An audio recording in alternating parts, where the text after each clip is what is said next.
Hello guys, welcome to my channel Cinemic Talk. तो आज हम बात करेंगे सुपरस्टार थलपति विजय की नई फिल्म वारिसू की। और ये एक एक्सप्लेन वीडियो है इस मूवी का। ये एक एक्शन ड्रामा फिल्म है और इसकी IMDb रेटिंग 6.7 है। फिल्म के star cast Vijay and Rashmika Mandanna, R Sarath Kumar, Prabhu, Jaya Sudha, Prakash Raj, Srikanth and Shyam जैसे एक्टर्स हैं। फिल्म की शुरुआत होती है एक बहुत बड़े माइनिंग प्रोजेक्ट के साथ। दरअसल इस माइनिंग प्रोजेक्ट की डील करना बहुत ज़्यादा मुश्किल होता है और इस माइनिंग प्रोजेक्ट के पीछे पड़ा हुआ है जयप्रकाश नाम का एक बहुत बड़ा बिजनेसमैन, जिसे कि हम सब लोग जेपी कहकर बुलाते हैं। जेपी ने अपने सभी साथियों को कह दिया है कि इस डील के बारे में वो किसी को भी ना बताए, क्योंकि ये डील किसी भी हालत में सिर्फ उसकी होनी चाहिए। लेकिन देखते ही देखते इस डील के बारे में पूरे शहर को मालूम चल जाता है और आखिर में ये deal Rajendra group of company के नाम हो जाती है, जिसके CEO होते खुद राजेंद्र प्रसाद। दरअसल इस डील को गौतम नाम के एक आदमी ने राजेंद्र को दिलवाई थी, इसलिए राजेंद्र गौतम को अपने घर इनवाइट करता है, जहां पर वो आपस में बात कर रहे होते हैं और जहां पर राजेंद्र प्रसाद गौतम को अपनी फैमिली से मिलवाता है, जिसमें उनका बड़ा बेटा जय, उसकी पत्नी आरती, उसकी बेटी नेहा होती है और उसके मंझले बेटे का नाम अजय होता है और उसकी भी शादी हो चुकी है और उसके भी 2 बच्चे हैं।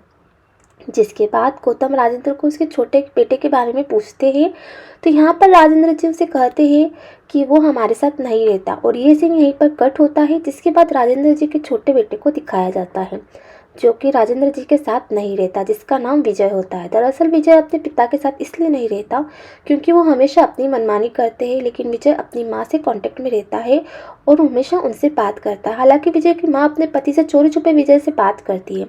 विजय को घर छोड़े लगभग 7 साल हो चुके हैं और विजय को खुद का कुछ करना चाहता है। दरअसल विजय का एक ऐप है जिसका नाम मेक मी फूड है, जो कि ट्रेन यात्रियों के लिए था।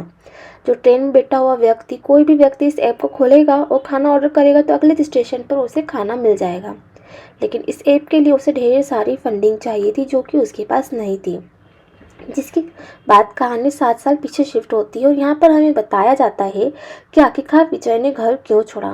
दरअसल राजेंद्र प्रसाद के 3 बेटे हैं और उनमें से 2 बेटे हमेशा राजेंद्र प्रसाद की बात मानते, लेकिन तीसरा बेटा विजय राजेंद्र प्रसाद की कोई बात नहीं मानता, क्योंकि वो खुद का कुछ करना चाहता। लेकिन राजेंद्र प्रसाद चाहते हैं कि वह अपने 2 बेटों की तरह उनके साथ बिजनेस में हाथ बटाए, लेकिन इसके लिए विजय साफ मना कर देता है। तो राजेंद्र प्रसाद उसे घर से बाहर निकाल देते हैं। अब कुछ दिन बाद प्रसाद का जन्मदिन आने वाला है, जो 60 साल के होने वाले हैं, इसलिए उनकी पत्नी सुधा उनका जन्मदिन मनाने के लिए एक पूजा रखने के लिए कहती है, लेकिन उसके लिए राजेंद्र प्रसाद साफ मना कर देते, क्योंकि उन्हें मालूम था इस पूजा के लिए वो विजय को भी बुलाएगी। जिसके बाद ऑफिस की मीटिंग का सीन दिखाया जाता है।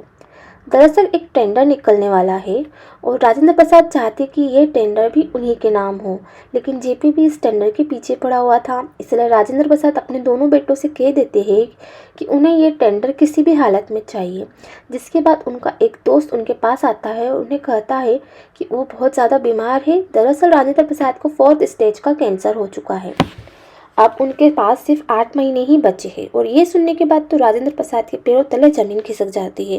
वो तुरंत ही अपनी पत्नी सुधा के पास जाते हैं और उसे कहते हैं कि तुम पूजा करने को कह रही थी, उसे करवा लो और घर वालों और विजय को भी बुला दो।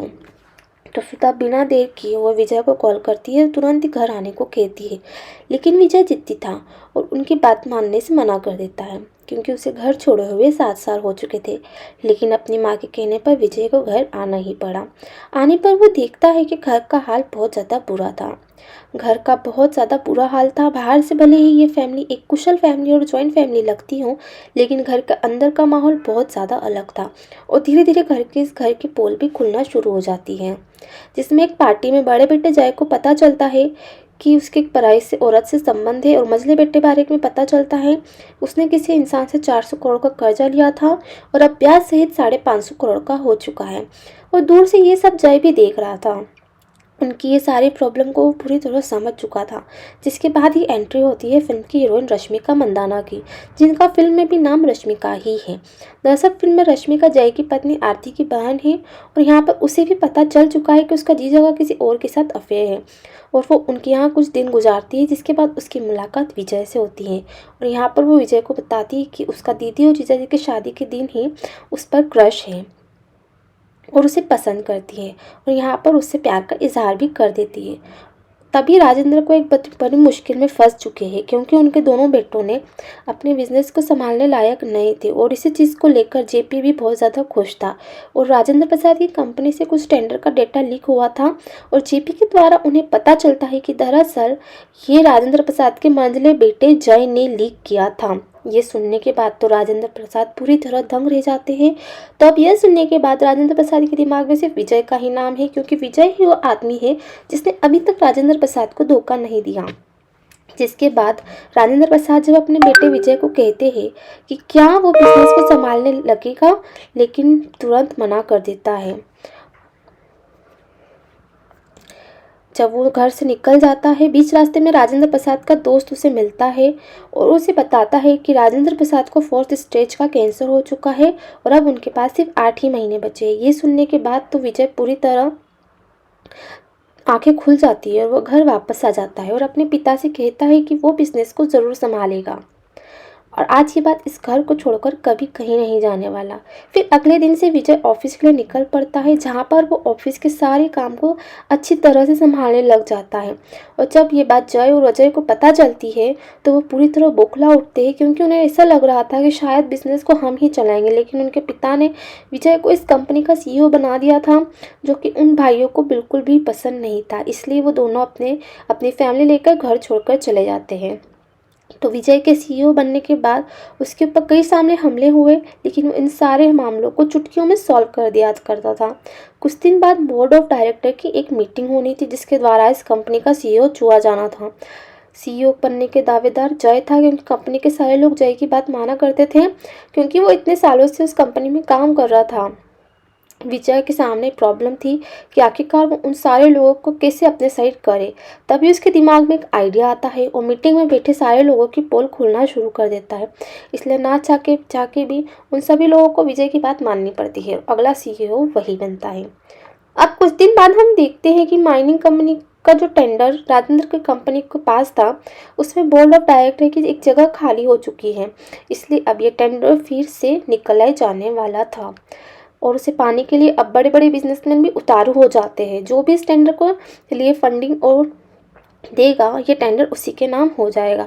तो टेंडर को लेकर जेपी बहुत ज़्यादा खुश था, क्योंकि उसके पास फंडिंग थी, क्योंकि इसके पीछे किसी मित्तल नाम के आदमी का हाथ था और वो फंडिंग देने को राज़ी हो चुका था। साथ ही हमें एक और बात पता चलती है कि जेपी के साथ अब जय और अजय भी थे, जो अपने पिता के अगेंस्ट हो चुके थे।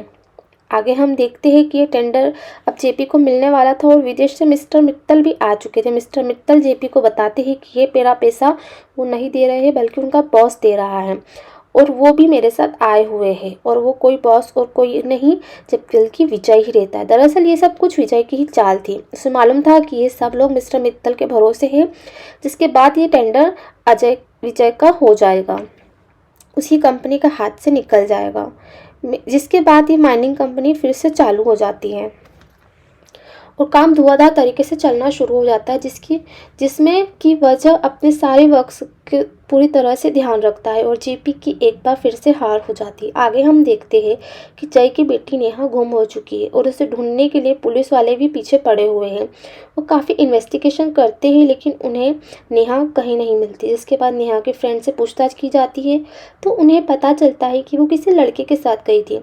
जिसके बाद वो CCTV फुटेज चेक करते हैं और उन्हें पता चलता है आखिर नेहा कहाँ पर है, लेकिन पुलिस वाले भी उस जगह जाने से डरते हैं, क्योंकि वो एक डॉन का इलाका है।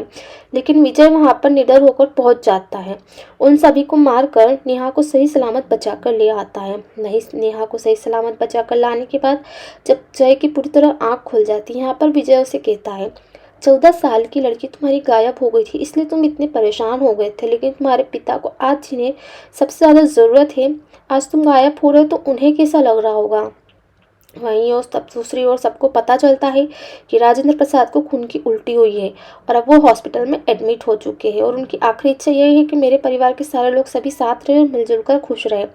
ये सुनने के बाद विजय तुरंत ही अजय के पास पहुंचता है और उसे बताता है कि उसके पिता को 4th स्टेज का कैंसर है और अब उनके पास कुछ ही दिन बचे हैं। लेकिन इन सारी बातों का उस पर कोई प्रभाव नहीं पड़ रहा था। इसलिए विजय उसे अपनी कंपनी से निकाल देता है। अब जेपी को मालूम है कि अजय के पास कंपनी के कुछ शेयर पड़े हुए हैं, इसलिए उसे उन शेयर के खरीदने की बात करता है, लेकिन अजय अपने शेयर को बेचने से साफ मना कर देता है। तो जेपी के गुंडे उसे मारने लगते हैं और ज़बरदस्ती साइन कराने लगते हैं, लेकिन तभी यहाँ पर एंट्री होती है विजय की। और विजय यहाँ पर उन सभी लोगों को बहुत बेरहमी से मारना शुरू कर देते हैं, क्योंकि अभी ये मैटर फैमिली मैटर बन चुका है। जिसके बाद वो जेपी से कहता है, लालच की ज़िंदगी से सुकून की मौत बेहतर है। वो कहता है कि ये ज़िंदगी हार जीत के लिए नहीं बनी, अगर जीतना ही है तो किसी का दिल जीतो। जिसके बाद विजय की पूरी फैमिली साथ हो जाती है और सभी मिलजुल कर साथ रहने लगते हैं। और यही राजेंद्र प्रसाद की आखिरी ख्वाहिश भी थी।